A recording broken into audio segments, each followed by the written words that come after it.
Examples करते हैं। Example 37, if f from R to R defined by fx equals to 2x plus 3 by 4 is an invertible function, then find f inverse। f the inverse find ਕਰੋ, ਠੀਕ ਹੈ ਨਾ। ਤਾਂ ਇਹਦੇ ਵਿੱਚ ਤੁਸੀਂ ਦੇਖੋ fx ਇੱਕ ਫੰਕਸ਼ਨ ਦਿੱਤਾ ਹੋਇਆ ਹੈ ਤੇ ਨਾਲ ਇਹ ਵੀ ਦਿੱਤਾ ਹੋਇਆ ਹੈ ਕਿ ਇਹ ਇਨਵਰਟੀਬਲ ਫੰਕਸ਼ਨ। ਤਾਂ ਸਾਡਾ ਮੈਥਡ ਯਾਦ ਕਰੋ, ਮੈਥਡ 1 ਦੇ ਵਿੱਚ ਅਸੀਂ ਕੀ ਕਰਿਆ ਸੀਗਾ, ਮੈਥਡ 1 ਸੀ ਜਿਹੜਾ, ਉਹਦੇ 'ਚ ਸਾਡਾ ਪਹਿਲਾ ਸਟੈਪ ਸੀਗਾ ਵੀ ਅਸੀਂ ਪ੍ਰੂਵ ਕਰਦੇ ਸੀ f ਇਜ਼ ਬਾਈਜੈਕਸ਼ਨ, ਤੇ ਸੈਕੰਡ ਸਟੈਪ ਦੇ ਵਿੱਚ ਅਸੀਂ ਫਾਈਂਡ ਕਰਦੇ ਸੀਗੇ ਇਨਵਰਸ, f ਇਨਵਰਸ ਫਾਈਂਡ ਕਰਦੇ ਟੂ ਫਾਈਂਡ, ਠੀਕ ਹੈ ਨਾ। ਹੁਣ ਇਹ 'ਚ ਆਹ ਸਟੈਪ ਕਰਨ ਦੀ ਸਾਨੂੰ ਜ਼ਰੂਰਤ ਨਹੀਂ, ਕਿਉਂਕਿ ਸਾਨੂੰ ਪਹਿਲਾਂ ਹੀ ਦੇਤਾ f ਇਜ਼ ਇਨਵਰਟੀਬਲ ਫੰਕਸ਼ਨ, यानी बाइजैक्शन सानू पहले ही देता, बाइजैक्शन है तो इन्वर्टिबल है ना। बाइजैक्शन असी ऐसे करके प्रूव करते थे भी बाइजैक्शन है, तो जो बाइजैक्शन होएगा तो ही इन्वर्टिबल होएगा, तो इन्वर्टिबल सानू पहले ही देता, तो असी इनू प्रूव नहीं करांगे। हुण साडा सैकंड स्टैप असी फाइंड प्रूव करना है टू फाइंड एफ इनवर्स। तो असी की करिया, लैट एफ इनवर्स असी लै लिया। किस तरीके नाल लेना है, एदा डोमेन ते रेंज आपस च इंटरचेंज करना, क्योंकि दोनों आ रही है तो फिर आर टू आर ही हो जाएगा, है ना। is required function of f, एक required inverse of f है ना। तो जे f का इनवर्स है तो असी पहला करा सीगा भी जे f ते g मान लो आपस च इनवर्स होण तां f o g should be equal to i r, identity function होना चाहिए। हुण जे इत्थे f इनवर्स देता है तो मतलब f o f inverse should be equal to i r, ठीक है ना। तां ही असी इत्थे लिखिया आई आर का की मतलब है आइडेंटिटी फंक्शन, तो आइडेंटिटी फंक्शन की असी डेफिनेशन जानते हैं भी F X equals to X. तो इस तरह हम क्योंकि आ आइडेंटिटी फंक्शन है तो ये जो असी एक्स लावांगे तो आंसर एक्स ही आना चाहिए, ठीक है। तो हुण एफ इनवर्स अंदर ले जाइए, तो F of F inverse X equals to X हो जाएगा। तो एफ की सानू वैल्यू दी F X equals to this, इत्थे एक्स की थां ते हुण साडे कोल की है एफ इनवर्स एक्स, तो इत्थे हुण इहदे च एक्स की थां ते असी एफ इनवर्स एक्स लिख देंगे। तो 2f इनवर्स x प्लस 3/4 आ जाऊगा इक्वल्स टू x, यदि डेफिनेशन भरती असी एफ की, ठीक है ना। हुण 4 इधर आके मल्टीप्लाई हो गया, तो इत्थे आ जाऊगा 2f inverse x plus 3 equals to 4x, ठीक है ना। हुण 3 इधर आके माइनस हो गया, तो फिर आ 2 इधर आके डिवाइड हो गया, तो f इनवर्स x की जी वैल्यू आ गई 4x माइनस 3/2, यही सानू चाहिए, ठीक है ना। ਇਹਦੇ 'ਚ ਇੱਕ ਚੀਜ਼ ਥੋੜ੍ਹੀ ਜਿਹੀ ਸ਼ੁਰੂ 'ਚ ਤੁਹਾਨੂੰ ਦੱਸਣ ਦੀ ਜ਼ਰੂਰਤ ਹੈ, ਉਹ ਇਹ ਹੈ ਵੀ ਇੱਥੇ ਆਈ ਦੇ ਨਾਲ ਜਿਹੜੇ ਅਸੀਂ ਆਪ ਹੇਠਾਂ ਪਾਉਂਦੇ ਆ ਆਇਆ, ਇਹ ਕੀ ਚੀਜ਼ ਹੁੰਦੀ ਹੈ, ਇਹ ਕਿਹੜਾ ਸੈੱਟ ਹੁੰਦਾ, ਇਹ ਐਸ ਆ ਜਿਹੜਾ ਐਫ ਓ ਐਫ ਹੈ ਸਾਡੇ ਕੋਲ, F O F inverse equals to I R ਲਿਖਿਆ ਨਾ ਅਸੀਂ, ਇਹ ਅਸਲ 'ਚ ਕੀ ਹੈ, ਐਫ ਇਨਵਰਸ ਦਾ ਡੋਮੇਨ ਇੱਥੇ ਆਉਣਾ, ਠੀਕ ਹੈ ਨਾ। एफ इनवर्स का डोमेन वो की सीगा आर, तो इत्थे आर, ठीक है। F O F inverse equals to I R, उत्ते भी असीं तुसीं याद करो लिखा सीगा F O G equals to I B ते G O F equals to I A. वो क्यों लिखते सीगे, क्योंकि एफ का जो डोमेन से ए सीगा ते जी का डोमेन सीगा वो बी सी। इस तरह इत्थे जो असीं एफ ओ एफ इनवर्स लिखना है तो उत्थे ख्याल रखना भी इत्थे आई दे नाल जिहड़ा हैगा आर आएगा, कि एफ इनवर्स का जो डोमेन है वो आएगा। ਇਹਦੇ 'ਚ क्योंकि दोनों आर आर ਸੀਗੇ ਤਾਂ ਇੱਥੇ ਜ਼ਿਆਦਾ ਫਰਕ नहीं ਪੈਗਾ, ਇੱਕੋ ਹੀ ਗੱਲ ਹੈ, ठीक है। नैक्सट ਜਿਹੜਾ ਸਾਡਾ क्वेश्चन है example 36, if function f from r to r is given by fx equals to x plus 3/2 and g core function r to r is given by gx equals to 2x minus 3, find fog and gof, ठीक है। is f inverse equals to g, तो fog ਤੇ go inverse ਨਾਲ ਅਸੀਂ ਪਹਿਲਾਂ ਤੇ ਇੱਕ property discuss ਕੀਤੀ ਸੀ, ਉਹ ਕੀ ਸੀ ਵੀ ਜੇ fog equals to i R आ जाए तो GOF इक्वल टू भी IR आ जाए। ठीक है, दोनों का क्योंकि G का डोमेन भी R है तो F का डोमेन भी R है, तो इतने दोवों तो ही असी R पा जे आ चीज़ असी प्रूव कर लीए तो की हो जाएगा, सानू याद होना F तो G दोनों बाइजैक्शन भी प्रूव हो जाते होंगे तो नाले ये भी प्रूव हो जाता है भी जो G आ वो F का इनवर्स है, या F है जो G का इनवर्स है। किस दोवें चो कुछ भी गल कही जा सकती, दोवें एक दूसरे के इनवर्स ने, तो G ਨੂੰ ਅਸੀਂ F ਦਾ ਇਨਵਰਸ ਕਹਿ ਸਕਦੇ ਹਾਂ, F ਨੂੰ G ਦਾ ਇਨਵਰਸ ਵੀ ਕਹਿ ਸਕਦੇ। ਠੀਕ ਹੈ ਨਾ, ਤਾਂ ਆਹੀ ਚੀਜ਼ ਅਸੀਂ ਇੱਥੇ ਆਹੀ ਮਤਲਬ ਜਿਹੜਾ ਹੈਗਾ ਕਨਸੈਪਟ ਇੱਥੇ ਯੂਜ਼ ਕਰਾਂਗੇ। ਅਸੀਂ FOG GOF ਫਾਈਂਡ ਕਰਨ ਦੀ ਕੋਸ਼ਿਸ਼ ਕਰਦੇ ਹਾਂ। FOGOF X ਕਿੱਦਾਂ ਫਾਈਂਡ ਹੋਏਗਾ, ਯਾਦ ਹੈ ਤੁਹਾਨੂੰ ਪਿੱਛੇ ਕੰਪੋਜੀਸ਼ਨ ਕਰਕੇ ਆਏ ਸੀ ਅਸੀਂ, ਤਾਂ ਪਹਿਲਾਂ ਤਾਂ F ਅੰਦਰ ਚਲਾ ਜਾਏਗਾ, G of FX ਹੋ ਜਾਏਗਾ। FX ਦੀ ਅਸੀਂ ਵੈਲਿਊ ਪੁੱਟ ਕਰਤੀ X+3। ਠੀਕ ਹੈ, ਹੁਣ G of X+3/2 ਕਾਹਦੇ ਇਕੁਅਲ ਹੋਏਗਾ, GX ਦੇ ਵਿੱਚ X ਦੀ ਥਾਂ ਤੇ X+3 ਪੁੱਟ ਕਰ ਦੇंगे। ਠੀਕ ਹੈ ਨਾ, ਇਹਦੇ 2 ਨਾਲ 2 ਕੈਂਸਲ ਹੋ ਗਿਆ। ਠੀਕ ਹੈ ਨਾ, ਇਸ ਤਰੀਕੇ ਨਾਲ ਦੇਖੋ 2 ਨਾਲ 2 ਕੈਂਸਲ ਹੋ ਗਿਆ, X-3 + 3 X+3 - 3 ਰਹਿ ਜਾਊਗਾ, 3 ਕੈਂਸਲ ਹੋ ਗਿਆ, ਤਾਂ ਕੀ ਆ ਗਿਆ GOF X = X ਆ ਗਿਆ, ਯਾਨੀ GOF ਕੀ ਹੈ, ਆਇਡੈਂटिटी फंक्शन है।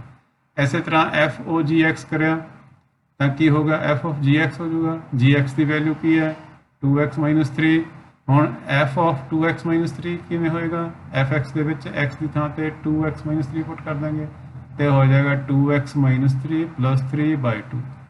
ਠੀਕ ਹੈ, ਇਹਦੇ 'ਚ ਵੀ ਤੁਸੀਂ ਦੇਖੋ 3 ਮਾਈਨਸ ਦਾ 3 ਪਲੱਸ ਦਾ ਕੈਂਸਲ ਹੋ ਜਾਏਗਾ, 2x/2 ਆ ਜਾਊਗਾ, 2 ਨਾਲ 2 ਕੈਂਸਲ ਦਾ x ਆ ਜਾਊਗਾ। ਠੀਕ ਹੈ ਨਾ, ਤਾਂ ਇਹ ਵੀ ਕੀ ਹੋ ਗਿਆ, ਦੋਨੇ ਆਇਡੈਂटिटी ਫੰਕਸ਼ਨ ਪ੍ਰੂਵ ਹੋ ਗਏ। GOF ਵੀ ਆਇਡੈਂटिटी ਫੰਕਸ਼ਨ ਪ੍ਰੂਵ ਹੋ ਗਿਆ, FOG ਵੀ ਆਇਡੈਂटिटी ਫੰਕਸ਼ਨ, ਇਹ ਦੋਨੇ ਇਨਵਰਟ ਹੋ ਗਏ। ਇਹਦਾ ਮਤਲਬ ਕੀ ਹੋਏਗਾ, F ਜਿਹੜਾ ਹੈਗਾ F ਤੇ G ਦੋਨੇ ਬਾਈਜੈਕਸ਼ਨਸ ਵੀ ਹੈ, ਇੱਕ ਤਾਂ ਇਹ ਚੀਜ਼ ਪ੍ਰੂਵ ਹੋਏਗੀ ਤੇ ਦੂਜੀ ਗੱਲ ਇਹ ਪ੍ਰੂਵ ਹੋਗੀ ਵੀ F is invertible and G is the inverse of F। ਠੀਕ ਹੈ ਨਾ, ਆਹੀ ਅਸੀਂ ਪ੍ਰੂਵ ਕਰਨਾ ਸੀ।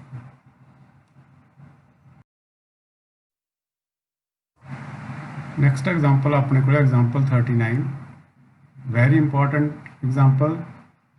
ਇਹਦੇ ਨਾਲ ਰਿਲੇਟਡ ਜਿਹੜੇ ਕੁਐਸਚਨਸ ਨੇ ਬਹੁਤ ਆਉਂਦੇ ਨੇ ਬੋਰਡ ਐਗਜ਼ਾਮ ਦੇ ਵਿੱਚ, ਤਾਂ ਬੜੇ ਧਿਆਨ ਨਾਲ ਇਹਨੂੰ ਸਮਝਣ ਦੀ ਕੋਸ਼ਿਸ਼ ਕਰਨੀ ਹੈ। ਆਓ ਸ਼ੁਰੂ ਕਰਦੇ ਹਾਂ। Show that F from R to R defined by Fx = 4x - 3/5 where x belongs to R is invertible function and find F inverse। ਪਹਿਲਾਂ ਤਾਂ ਅਸੀਂ ਪ੍ਰੂਵ ਕਰਨਾ ਹੈ ਵੀ ਆ ਜਿਹੜਾ ਫੰਕਸ਼ਨ ਹੈ Fx ਇਹ ਇਨਵਰਟੀਬਲ ਫੰਕਸ਼ਨ ਹੈ। ਇਨਵਰਟੀਬਲ ਫੰਕਸ਼ਨ ਉਸ ਤੋਂ ਬਾਅਦ ਅਸੀਂ ਇਹਦਾ ਇਨਵਰਸ ਵੀ ਫਾਈਂਡ ਕਰਨਾ। ਇਹਦੇ ਦੋ ਮੈਥਡਸ ਆਪਾਂ ਉੱਪਰ ਡਿਸਕਸ ਕੀਤੇ ਸੀਗੇ। ਤਾਂ ਵਿੱਚ ਪਹਿਲਾ ਜਿਹੜਾ ਮੈਥਡ, ਦੋਵੇਂ ਮੈਥਡਸ ਨਾਲ ਆਪਾਂ ਇਹਨੂੰ ਕੁਐਸਚਨ ਨੂੰ ਕਰ ਲੈਂਦੇ ਹਾਂ। ਤਾਂ ਫਸਟ ਮੈਥਡ 'ਚ ਕੀ ਸੀਗਾ, 2 ਸਟੈਪ ਸੀਗੇ।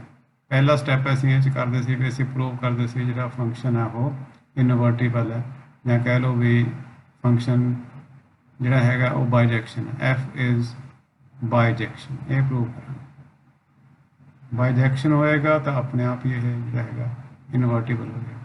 ਸੈਕੰਡ ਸਟੈਪ 'ਤੇ ਅਸੀਂ ਕੀ ਕਰਾਂਗੇ, ਟੂ ਫਾਈਂਡ ਕਰ ਲਾਂਗੇ value, to find F inverse find ਕਰਨਾ। ਠੀਕ ਹੈ, ਤਾਂ ਫਸਟ ਸਟੈਪ ਹੈ ਜਿਹੜਾ to prove F is a bijection, ਇਹ ਅਸੀਂ ਪਹਿਲਾਂ ਕੀਤਾ ਹੋਇਆ। ਉਹ 'ਚ ਪਹਿਲਾਂ ਅਸੀਂ ਕੀ ਕਰਦੇ ਹਾਂ, 1 ਚੈੱਕ ਕਰਦੇ ਹੈਗਾ ਕਿ ਨਹੀਂ, ਤਾਂ 1 ਵਾਸਤੇ ਕੀ ਕਰਦੇ ਹੁੰਦੇ ਅਸੀਂ ਲੈਟ ਕਰਦੇ ਹਾਂ x1 x2 belongs to domain of F ਦੇ ਡੋਮੇਨ ਦੇ ਵਿੱਚ, ਤੇ ਲੈਟ ਕਰ ਲੈਂਦੇ ਹਾਂ, ਲੈਟ Fx1 = Fx2, Fx1 ਦੀ ਵੈਲਿਊ Fx2 ਦੀ ਵੈਲਿਊ ਲਿਖ ਲੈਂਦੇ ਹਾਂ। ਉਹ ਤੋਂ ਬਾਅਦ ਅਸੀਂ ਇਸ ਰਿਜ਼ਲਟ 'ਤੇ ਪਹੁੰਚ ਜਾਂਦੇ ਹਾਂ x1 = x2। ਜੇ ਇਸ 'ਤੇ ਪਹੁੰਚ ਜਾਂਦੇ ਤਾਂ ਇਹਦਾ ਕੀ ਮਤਲਬ ਹੈ, ਇਹਦਾ ਮਤਲਬ ਹੈ F ਇਜ਼ 1। ਇਹ ਬਹੁਤ ਵਾਰੀ ਅਸੀਂ ਕਰ ਚੁੱਕੇ ਹਾਂ ਪਹਿਲਾਂ। ਨੈਕਸਟ ਫਿਰ ਕੀ ਹੈ, ਔਨ ਟੂ ਪ੍ਰੂਵ ਕਰਨ ਵਾਸਤੇ ਅਸੀਂ ਇੱਕ ਐਲੀਮੈਂਟ ਲੈਂਦੇ ਹਾਂ y ਬਿਲੋਂਗਸ ਟੂ ਕੋਡੋਮੇਨ। ਕੋਡੋਮੇਨ ਦੇ ਵਿੱਚ ਕਿਸ ਤਰ੍ਹਾਂ ਦਾ, Fx = y ਹੋਵੇ, ਤਾਂ Fx ਦੀ ਵੈਲਿਊ ਪੁੱਟ ਕਰ ਦਿਓ 4x - 3/5 = y। ਠੀਕ ਹੈ ਜੀ, ਇਹਨੂੰ ਸੋਲਵ ਕਰਾਂਗੇ ਤੇ x ਦੀ ਵੈਲਿਊ ਫਾਈਂਡ ਕਰਾਂਗੇ ਤੇ ਚੈੱਕ ਕਰਾਂਗੇ ਆ ਜਿਹੜੀ x ਦੀ ਵੈਲਿਊ ਹੈਗੀ ਹੈ ਇਹ ਡੋਮੇਨ ਦੇ ਵਿੱਚ ਹੈਗੀ ਕਿ ਡੋਮੇਨ ਹੈ ਰੀਅਲ ਨੰਬਰ ਦਾ ਸੈੱਟ R, ਤੇ ਅਸੀਂ ਚੈੱਕ ਕਰਨਾ ਹੈ ਵੀ ਆ ਰੀਅਲ ਨੰਬਰ ਹੈਗਾ ਕਿ ਨਹੀਂ। ਤਾਂ ਕੋਈ ਵੀ ਫਰੈਕਸ਼ਨ ਹੋਵੇ ਵਟੇ ਵਾਲੀ ਹੈ ਜਿਹੜੀ ਕੋਈ ਸੰਖਿਆ p/q, ਉਹ ਰੀਅਲ ਕਦੋਂ ਤੱਕ ਰੀਅਲ ਰਹੇਗੀ, ਜਦੋਂ ਤੱਕ ਆ 0 ਨਾ ਹੋ ਜਾਵੇ। ਇਹ 0 ਦੇ ਇਕੁਅਲ ਹੋਣਾ ਚਾਹੀਦਾ, ਤੇ ਇਹ ਸਾਨੂੰ ਨਜ਼ਰ ਆ ਰਿਹਾ 0 ਦੇ ਇਕੁਅਲ ਹੈ ਨਹੀਂਗਾ, 4 ਹੈ। ਤੇ ਇਟ ਮੀਨਸ ਇਹ ਵਾਲਾ ਜਿਹੜਾ ਨੰਬਰ ਹੈ ਇਹ ਰੀਅਲ ਨੰਬਰ ਹੋਏਗਾ ਜਿੰਨਾ ਚਿਰ y ਦੀ ਵੈਲਿਊ ਰੀਅਲ ਹੈ, ਕਿਉਂਕਿ y ਵੀ ਤਾਂ ਇੱਕ ਰੀਅਲ ਨੰਬਰ ਹੈ, y ਬਿਲੋਂਗਸ ਟੂ r ਅਸੀਂ ਸ਼ੁਰੂ 'ਚ ਹੀ ਲਿਆ, ਠੀਕ ਹੈ। ਤਾਂ ਕਿਸੇ ਰੀਅਲ ਨੰਬਰ ਨੂੰ 5 ਨਾਲ ਮਲਟੀਪਲਾਈ ਕਰੋਗੇ ਰੀਅਲ ਹੀ ਰਹੂਗਾ, ਉਹਨੂੰ 3 ਨਾਲ ਉਹਦੇ 'ਚ 3 ਐਡ ਕਰ ਦੋਗੇ ਤਾਂ ਵੀ ਉਹੀ ਰਹੂ, ਉਹ ਵੀ ਰੀਅਲ ਨੰਬਰ ਰਹੂਗਾ। 4 ਨਾਲ ਡਿਵਾਈਡ ਕਰ ਦੋਗੇ ਤਾਂ ਵੀ ਰੀਅਲ ਹੀ ਰਹੂਗਾ। ਤਾਂ ਇਸ ਤਰੀਕੇ ਨਾਲ ਇਸ ਜਿਹੜੀ ਵੈਲਿਊ ਆ ਗਈ x ਦੀ ਇਹ ਇੱਕ ਰੀਅਲ ਨੰਬਰ ਆ ਗਈ। ਇਟ ਮੀਨਸ y ਦੀ ਹਰੇਕ ਵੈਲਿਊ ਲਈ for every y belongs to r there exist x belongs to r। ਕਿੱਦਾਂ ਦਾ ਉਹ f(x) ਦੀ ਅਸੀਂ ਵੈਲਿਊ ਫਾਈਂਡ ਕਰ ਲੈਣੀ ਹੈ। ਜੇ ਇਕੁਅਲ ਟੂ y ਆ ਗਈ ਤਾਂ ਇਟ ਮੀਨਸ ਇਹ ਜਿਹੜਾ ਫੰਕਸ਼ਨ ਹੈ f(x) ਹੈ ਇਹ ਔਨ ਟੂ ਤੇ ਸਾਨੂੰ ਕਰਨਾ ਆਉਂਦਾ। ਦੇਖੋ f(x) ਦੀ ਵੈਲਿਊ ਫਾਈਂਡ ਕਰਨ ਵਾਸਤੇ ਕੀ ਕਰਾਂਗੇ, x ਦੀ ਥਾਂ ਤੇ x ਦੀ ਵੈਲਿਊ ਪੁੱਟ ਕਰਾਂਗੇ, ਠੀਕ ਹੈ ਜੀ। ਤਾਂ ਹੁਣ f(x) ਕੀ ਸੀ ਸਾਡੇ ਕੋਲੇ 4x - 3 ਆਹੀ ਸੀ ਨਾ f(x) ਦੀ ਡੈਫੀਨੇਸ਼ਨ ਕੀ ਸੀ 4x - 3/5। ਤਾਂ ਹੁਣ ਅਸੀਂ ਫਾਈਂਡ ਕਰਨੀ ਹੈ f of 5y + 3/4। ਤਾਂ x ਦੀ ਥਾਂ ਤੇ ਆ x ਦੀ ਵੈਲਿਊ ਪੁੱਟ ਕਰਨੀ। ਤਾਂ 4 × x ਦੀ ਵੈਲਿਊ -3/5। ਇੱਥੇ 4 ਨਾਲ 4 ਕੈਂਸਲ ਹੋ ਗਿਆ, ਆ ਚੀਜ਼ ਆ ਗਈ। ਫਿਰ ਇੱਥੇ 3 ਨਾਲ -3 ਕੈਂਸਲ ਹੋ ਗਿਆ, ਫਿਰ ਆ ਗਿਆ 5 ਨਾਲ 5 ਕੈਂਸਲ ਹੋ ਗਿਆ। ਇਹਦਾ ਮਤਲਬ ਕੀ ਹੋ ਗਿਆ f(x) = y। ਤੇ ਜੇ y ਹੈ ਤਾਂ it means f is on to। ਜੇ on to ਹੈ ਤਾਂ ਬਾਈਜੈਕਸ਼ਨ ਹੈ, ਤੇ ਜੇ ਬਾਈਜੈਕਸ਼ਨ ਹੈ ਤਾਂ ਫੰਕਸ਼ਨ ਹੈ ਜਿਹੜਾ ਇਨਵਰਟੀਬਲ ਹੈ। ਹੁਣ ਅਸੀਂ ਪਹਿਲਾਂ ਵੀ ਇਹ ਚੀਜ਼ ਡਿਸਕਸ ਕਰ ਲਈ ਇੱਕ ਐਗਜ਼ਾਮਪਲ ਦੇ ਵਿੱਚ। ਇਹਦਾ ਹੁਣ ਇਨਵਰਸ ਫਾਈਂਡ ਕਰਨਾ ਹੈ, ਠੀਕ ਹੈ। ਇਨਵਰਸ ਫਾਈਂਡ ਕਰਨ ਵਾਸਤੇ ਕੀ ਕਰਦੇ ਹਾਂ ਅਸੀਂ ਲੈਟ ਕਰ ਲੈਂਦੇ ਹਾਂ ਵੀ f ਇਨਵਰਸ ਹੈ ਜਿਹੜਾ ਉਹ f ਦਾ ਇਨਵਰਸ ਹੈ, ਠੀਕ ਹੈ ਨਾ। ਤਾਂ ਕੀ ਹੋਣਾ ਚਾਹੀਦਾ, ਇਹਨਾਂ ਦੋਹਾਂ ਦਾ composition equal to identity function ਹੋਣਾ ਚਾਹੀਦਾ। ਤੇ ਆਇਡੈਂਟੀਟੀ ਫੰਕਸ਼ਨ ਦੀ ਸਾਨੂੰ ਡੈਫੀਨੇਸ਼ਨ ਪਤਾ ਹੈ ਵੀ f(x) = x ਹੁੰਦਾ। ਤਾਂ ਕਿਉਂਕਿ ਆ ਆਇਡੈਂਟੀਟੀ ਫੰਕਸ਼ਨ ਹੈ ਇਹਦਾ ਮਤਲਬ ਇਹ ਤੇ ਜੇ ਅਸੀਂ x ਦੇ ਉੱਤੇ ਇਹਨੂੰ ਲਾਈਏ ਤਾਂ ਇਹਦਾ ਆਨਸਰ x ਹੀ ਆਏਗਾ, ਠੀਕ ਹੈ। ਇਹਨੂੰ ਸੋਲਵ ਕਰ ਲਓ। f ਇਨਵਰਸ x ਕੀ ਹੋਏਗਾ, f ਇਨਵਰਸ ਨੂੰ ਅੰਦਰ ਲੈ ਜਾਵਾਂਗੇ ਤਾਂ f ਇਨਵਰਸ x = x ਹੋ ਗਿਆ। ਤਾਂ ਹੁਣ f(x) ਦੀ ਆਹੀ ਵੈਲਿਊ ਹੈ ਸਾਡੇ ਕੋਲ ਪਹਿਲਾਂ 4x। ਹੁਣ x ਦੀ ਥਾਂ ਤੇ ਸਾਡੇ ਕੋਲ ਇੱਥੇ ਕੀ ਹੈ f ਇਨਵਰਸ x, ਤਾਂ x ਦੀ ਥਾਂ ਤੇ f ਇਨਵਰਸ x ਪੁੱਟ ਕਰ ਦਿੰਦੇ 4f ਇਨਵਰਸ x - 3/5। ਹੁਣ ਪਹਿਲਾਂ ਤਾਂ 5 ਇੱਧਰ ਜਾ ਕੇ ਮਲਟੀਪਲਾਈ ਹੋ ਜਾਏਗਾ, ਠੀਕ ਹੈ ਨਾ। 5 ਮਲਟੀਪਲਾਈ ਹੋ ਗਿਆ, ਫਿਰ ਆ 3 ਉੱਧਰ ਜਾ ਕੇ ਪਲੱਸ ਹੋ ਜਾਏਗਾ, ਫਿਰ 4 ਇੱਧਰ ਆ ਕੇ ਡਿਵਾਈਡ ਹੋ ਜਾਏਗਾ। ਤਾਂ ਕੀ ਹੋ ਗਿਆ f inverse x = 5x + 3/4 which is the required inverse of f। ਇੱਥੇ ਸਾਡਾ ਸਵਾਲ ਖਤਮ ਹੋ ਗਿਆ। ਹੁਣ ਇਹਦੇ 'ਚ ਚੰਗੀ ਚੀਜ਼ ਕੀ ਹੈ ਵੀ ਆਹ ਚੀਜ਼ ਅਸੀਂ ਪਹਿਲਾਂ ਹੀ ਆਲਰੇਡੀ ਡਿਸਕਸ ਕਰ ਚੁੱਕੇ ਹਾਂ। ਜਿੱਥੇ ਅਸੀਂ ਫੰਕਸ਼ਨ ਨੂੰ ਬਾਈਜੈਕਸ਼ਨ ਪ੍ਰੂਵ ਕਰਦੇ ਸੀ, ਇੰਨਾ ਕੰਮ ਤਾਂ ਸਾਨੂੰ ਪਹਿਲਾਂ ਹੀ ਆਉਂਦਾ। ਆਹ ਨਵੀਂ ਚੀਜ਼ ਹੈ ਜਿਹਨੂੰ ਅਸੀਂ ਸਮਝ ਲੈਣੀ ਹੈ। ਇਹ ਵੀ ਬਹੁਤ ਈਜ਼ੀ ਹੈ, ਸਿਰਫ ਇਹਦੇ 'ਚ ਆਹ ਚੀਜ਼ ਅਸੀਂ ਯੂਜ਼ ਕਰਨੀ ਹੈ ਵੀ ਦੋ ਇਨਵਰਸ ਦਾ ਕੰਪੋਜੀਸ਼ਨ ਹੈ ਜਿਹੜਾ ਉਹ ਆਇਡੈਂਟੀਟੀ ਫੰਕਸ਼ਨ ਦੇ ਇਕੁਅਲ ਹੁੰਦਾ ਹੈ। ਆਹ ਚੀਜ਼ ਅਸੀਂ ਲੈ ਕੇ ਉਹਦੇ ਤੋਂ f ਇਨਵਰਸ ਦੀ ਈਜ਼ੀਲੀ ਵੈਲਿਊ ਫਾਈਂਡ ਹੋ ਜਾਏਗੀ, ਠੀਕ ਹੈ। ਸੈਕੰਡ ਮੈਥਡ 'ਚ ਅਸੀਂ ਕੀ ਕਰਾਂਗੇ, ਜਿਹੜਾ ਕੁਝ ਅਸੀਂ ਔਨ ਟੂ ਫਾਈਂਡ ਕਰਨ ਵਾਸਤੇ ਕਰਦੇ ਪ੍ਰੂਵ ਕਰਨ ਵਾਸਤੇ ਕਰਦੇ ਹੁੰਦੇ ਹਾਂ ਉਸੇ ਤਰੀਕੇ ਨਾਲ ਸ਼ੁਰੂ ਕਰਾਂਗੇ। ਲੈਟ ਕਰਾਂਗੇ y ਬਿਲੋਂਗਸ ਟੂ ਕੋਡ ਮੀਨ ਸੱਚ that f(x) = y। x the value find ਕਰ ਲਾਂਗੇ।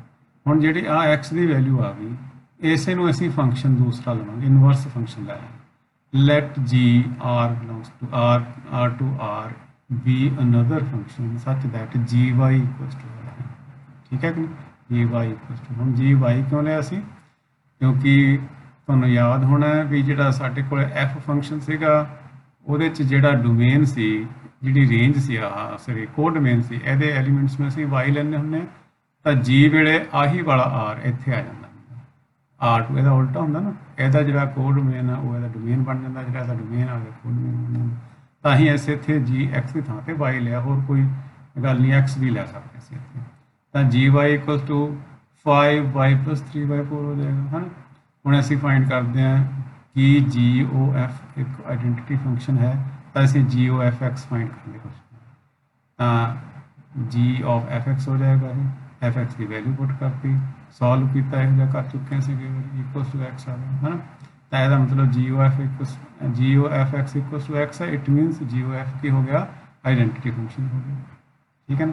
ਇਸੇ ਤਰ੍ਹਾਂ FOGY ਫਾਈਂਡ ਕਰਨ ਦੀ ਕੋਸ਼ਿਸ਼ ਕਰਦੇ ਹਾਂ, ਉਹ 'ਚ ਵੀ ਇਸੇ ਤਰ੍ਹਾਂ gy ਦੀ ਵੈਲਿਊ ਪੁੱਟ ਕਰਤੀ, f(x) ਦੇ ਵਿੱਚ ਆਹ ਵੈਲਿਊ ਪੁੱਟ ਕਰ ਦਿਆਂਗੇ x ਦੀ ਥਾਂ ਤੇ, ਸੋਲਵ ਕਰਾਂਗੇ ਤਾਂ ਸਾਡੇ ਕੋਲ y ਆ ਗਿਆ।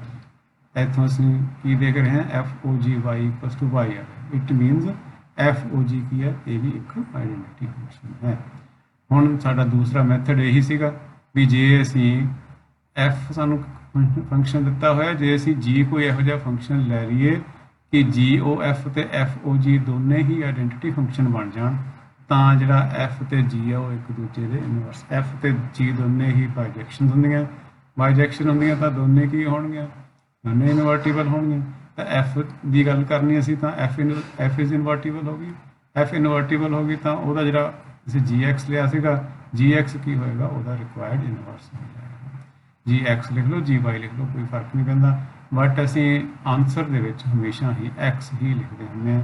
ਇਹ ਸਾਡੀ ਜਿਹੜੀ ਟ੍ਰੈਡੀਸ਼ਨ ਪਹਿਲਾਂ ਤੋਂ ਹੀ ਬਣੀ ਹੋਈ ਹੈ, ਤਾਂ ਅਸੀਂ ਐਸੇ ਕਰਕੇ ਇੱਥੇ ਐਕਸ ਯੂਜ਼ ਕੀਤਾ ਹੈ। ਤਾਂ ਇਹ ਬਹੁਤ ਇੰਪੋਰਟੈਂਟ ਕੁਐਸਚਨ ਹੈ, ਬੜੇ ਧਿਆਨ ਨਾਲ ਇਹਨੂੰ ਸਮਝ ਕੇ ਕਰਨਾ। ਨੈਕਸਟ ਸਾਡੇ ਕੋਲ example 40, consider f from r plus 2 minus 5 to infinity are the domain है, they are the codomain. Given by fx equals to 9x square plus 6x minus 5, show that f is invertible and f inverse y equals to this. Hence find, दो चीज़ां find करनी पईयां, एक तो f inverse 10 find करना क्या है, एक f inverse y की वैल्यू दी है तो y फाइंड करना, ठीक है। तो ਸਾਨੂੰ ਜਿਹੜਾ ਫੰਕਸ਼ਨ ਦਿੱਤਾ ਸੀ ਉਹ ਹੈਗਾ fx equal to 9x square minus plus 6x minus 5।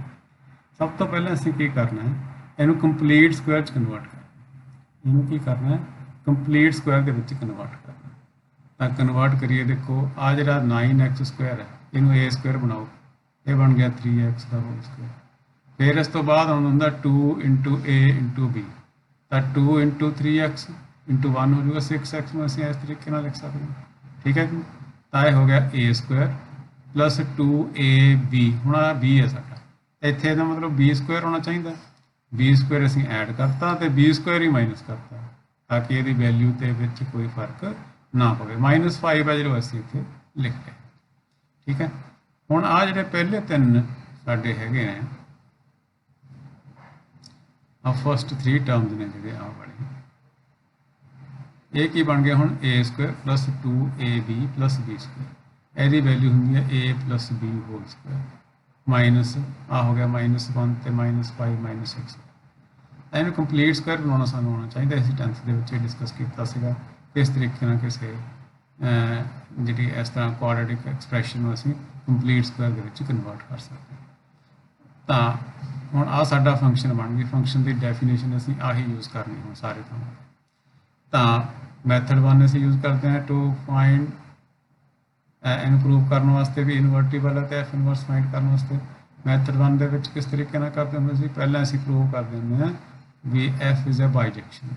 तो वो लिए की करांगे, उस तरह लैट करांगे, पहला 1 1 प्रूव करने वास्ते light x1 x2 belongs to की हुंदा डोमेन, डोमेन की है आर प्लस की हुंदा set of real number, positive real number. R plus का मतलब set of positive real numbers, यानी 0 तो उपरले नंबर, 0 भी आ जाती है बच्चे। तो लैट कर लिया असीं f(x1) इक्वल्स टू f(x2), ठीक है ना। इत्थे f(x1) की वैल्यू आ जाएगी 3x1 प्लस 1 का स्क्वायर माइनस 6, 3x2 माइनस 1 का स्क्वायर प्लस माइनस 6, आ 6 पहला तो कैंसिल हो जाएंगे, 3x1 स्क्वायर प्लस 1 का square plus 3x2 3x1 plus 1 का whole square equals to 3x2 minus 1 का होल स्क्वायर हो जाएगा। तो इन्होंने दोनों का स्क्वायर रूट भी इक्वल टू आपके इक्वल हो जाए। क्यों होएगा, वैसे तो इतने प्लस माइनस आता होंगे, पर क्योंकि ये पॉजिटिव नंबर ने दोनों, x1 पॉजिटिव x2 भी पॉजिटिव रियल नंबर से ना, x1 x2 belongs to are, ठीक है कि। तो इन्हों का जो आंसर है पॉजिटिव नंबर होएगा, पॉजिटिव नंबर का स्क्वायर आ है तो पॉजिटिव नंबर का स्क्वायर आ है, यदा मतलब ये दोनों पॉजिटिव नंबर ने, इस करके दोनों सीधा ही असी इक्वल रखते हैं, प्लस माइनस साइन नहीं असी दोनों, क्योंकि दोवें पॉजिटिव नंबर दोनों पासे पॉजिटिव ही लगने से, ठीक है कि। तो ये भी हम 1 1 कैंसल हो गया, हूँ इतने की होएगा 3 3 कैंसल हो गया, x1 इक्वल टू x2 हो गया, ठीक है ना। यदा मतलब f इज 1 1। ਤਾਂ ਇਹ ਖਿਆਲ ਕਰਨਾ ਇੱਥੇ ਥੋੜਾ ਜਿਹਾ ਆ ਪੋਜ਼ਿਟਿਵ ਰੀਅਲ ਨੰਬਰ ਹੋਣ ਦੀ ਵਜ੍ਹਾ ਨਾਲ ਇੱਥੇ ਆ ਚੀਜ਼ ਆ ਗਈ। ਜੇ ਇੱਥੇ ਇਕੱਲਾ ਰੀਅਲ ਨੰਬਰ ਹੁੰਦਾ ਫਿਰ ਇੱਥੇ ਪਲੱਸ ਮਾਈਨਸ ਲੱਗ ਜਾਣਾ, ਕਿਉਂਕਿ ਰੀਅਲ ਨੰਬਰ ਤਾਂ ਪੋਜ਼ਿਟਿਵ ਤੇ ਨੈਗੇਟਿਵ ਵੀ ਹੋ ਸਕਦੇ ਆ। ਇਸ ਤੋਂ ਬਾਅਦ ਅਸੀਂ ਇਹਦੀ ਔਨ ਟੂ ਪ੍ਰੂਵ ਕਰਨਾ। ਲੈਟ ਕਰਾਂਗੇ ਡੋਮੇਨ ਦੇ ਵਿੱਚ ਇੱਕ ਅਸੀਂ ਐਲੀਮੈਂਟ ਲੈਟ ਕਰ ਲਿਆ y ਸੱਚ that f(x) = y, f(x) the value ਪੁੱਟ ਕਰਤੀ = y, ਆ 6 उधर जाके पॉजिटिव हो गया, ये बन गया 3x + 1 ਦਾ ਹੋਲ ਸਕੁਅਰ = y + 6 ਤੇ 3x + 1 ਦੀ ਵੈਲਿਊ ਕੀ ਆ ਜਾਊਗੀ √(y + 6। ਇੱਥੇ ਵੀ ਪਲੱਸ ਮਾਈਨਸ ਲੈਣ ਦੀ ਜ਼ਰੂਰਤ ਨਹੀਂ, ਕਿਉਂਕਿ ਆ ਕੀ ਦੀ ਵੈਲਿਊ ਹੈ 3x, x ਕੀ ਪੋਜ਼ਿਟਿਵ ਨੰਬਰ ਹੈ, ਤਾਂ ਪੋਜ਼ਿਟਿਵ ਨੰਬਰ ਨੂੰ 3 ਨਾਲ ਮਲਟੀਪਲਾਈ ਕਰਕੇ 1 ਜੋੜਾਂਗੇ ਤਾਂ ਆਨਸਰ ਪੋਜ਼ਿਟਿਵ ਹੀ ਆਊਗਾ। ਠੀਕ ਹੈ ਕਿ ਤਾਂ ਪੋਜ਼ਿਟਿਵ ਆਨਸਰ ਆ ਗਿਆ ਸੀ। ਆ 1 ਉਧਰ ਜਾ ਕੇ ਮਾਈਨਸ ਹੋ ਗਿਆ। ਹੁਣ x = ਕੀ ਆ ਗਿਆ y + 6 - 1/3। ਠੀਕ ਹੈ ਕਿ ਨਹੀਂ। ਇਹ ਬਿਲੋਂਗਸ ਟੂ r ਪਲੱਸ ਹੋਣਾ ਚਾਹੀਦਾ। ਹੁਣ ਅਸੀਂ ਇਹੀ ਚੈੱਕ ਕਰਨਾ ਵੀ ਕੀ ਆ ਜਿਹੜਾ x ਦੀ ਵੈਲਿਊ ਆਈ ਹੈ ਇਹ r ਪਲੱਸ ਨੂੰ ਆਪਣੇ ਜਿਹੜਾ ਹੈਗਾ r ਪਲੱਸ ਨੂੰ ਬਿਲੋਂਗ ਕਰਦੀ ਹੈ ਕਿ ਨਹੀਂ, ਪੋਜ਼ਿਟਿਵ ਰੀਅਲ ਨੰਬਰ ਹੈ ਦਾ ਆਨਸਰ ਆਉਂਦਾ ਕਿ ਨਹੀਂ। ਹੁਣ ਤੁਸੀਂ ਚੈੱਕ ਕਰੋ y ਕੀ ਸੀਗਾ, y ਬਿਲੋਂਗ ਕਰਦਾ ਸੀ -5 ਤੋਂ ਲੈ ਕੇ ਇਨਫਿਨਿਟੀ ਤੱਕ, यानी -5 तो ਵੱਡੀਆਂ ਵੈਲਿਊ -5 ਇਨਕਲੂਡ ਹੈ। ਤਾਂ ਇੱਥੇ ਦੀ ਸਭ ਤੋਂ ਛੋਟੀ ਵੈਲਿਊ ਜੇ ਅਸੀਂ -5 ਭਰੀਏ ਤਾਂ ਕੀ ਆਉਂਦਾ 1 ਆ ਜਾਊਗਾ, -5 + 6 1 ਹੋ ਜਾਊਗਾ, 1 - 1 0/3 ਆ। ਠੀਕ ਹੈ। ਉਸ ਤੋਂ ਵੱਡੀਆਂ ਵੈਲਿਊਜ਼ ਨਹੀਂ, ਆਹ ਨੰਬਰ ਵੱਡਾ ਹੀ ਹੁੰਦਾ ਜਾਊਗਾ। -5 ਤੋਂ ਵੱਡੀ ਵੈਲਿਊ ਜਿਹੜੀ ਭਰਾਂਗੇ ਉਹਦੇ ਨਾਲ ਆਹ ਵਾਲਾ ਜਿਹੜਾ ਨੰਬਰ ਹੈ ਵੱਡਾ ਹੁੰਦਾ ਜਾਏਗਾ। -5 ਭਰਨ ਨਾਲ ਇਹਦੀ ਵੈਲਿਊ 1 ਆਈ ਸੀਗੀ, ਇਹਦਾ ਮਤਲਬ -5 ਤੋਂ ਜੇ ਉੱਪਰ ਕੋਈ ਹੋਰ ਨੰਬਰ ਭਰਾਂਗੇ ਤਾਂ ਉਹਦੇ ਨਾਲ ਇਹਦੀ ਵੈਲਿਊ 1 ਤੋਂ ਵੱਡੀ ਹੋ ਜਾਏਗੀ। 1 ਤੋਂ ਵੱਡੀ ਹੋ ਜਾਏਗੀ ਤਾਂ 1 ਉਹਦੇ 'ਚ ਜਦੋਂ ਅਸੀਂ 1 ਮਾਈਨਸ ਕਰਾਂਗੇ ਤਾਂ ਪੋਜ਼ਿਟਿਵ ਨੰਬਰ ਆਏਗਾ। 1 ਤੋਂ ਵੱਡੀ ਵੈਲਿਊ 'ਚੋਂ ਕੋਈ 1 ਮਾਈਨਸ ਕਰਾਂਗੇ ਤਾਂ ਪੋਜ਼ਿਟਿਵ ਹੀ ਆਊਗਾ। ਪੋਜ਼ਿਟਿਵ ਡਿਵਾਈਡਡ ਬਾਈ ਇੱਕ ਹੋਰ ਪੋਜ਼ਿਟਿਵ ਨੰਬਰ, ਤਾਂ ਉਹਦਾ ਆਨਸਰ ਕੀ ਆਊਗਾ ਇੱਕ ਪੋਜ਼ਿਟਿਵ ਰੀਅਲ ਨੰਬਰ ਆਊਗਾ।